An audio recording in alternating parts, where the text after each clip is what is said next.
আসসালামু আলাইকুম, শুভ সকাল। আমরা এখন মিরকাদিম বাজারে আছি। আমরা মিরকাদিম বাজারে একটা কাজে এসেছি, সেজন্য বাজারে একটু ঘুরতে আসলাম। কোনো লোকজনের ভিড় নাই, কম। তো বৃষ্টির পূর্বাভাস, আকাশটা খুব মেঘলা।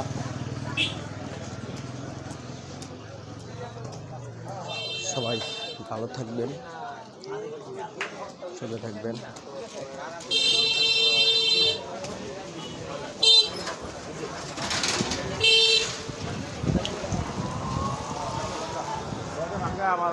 কাঁচা বাজারে লোকজন নাই, তো বেচাকেনা খুবই কম।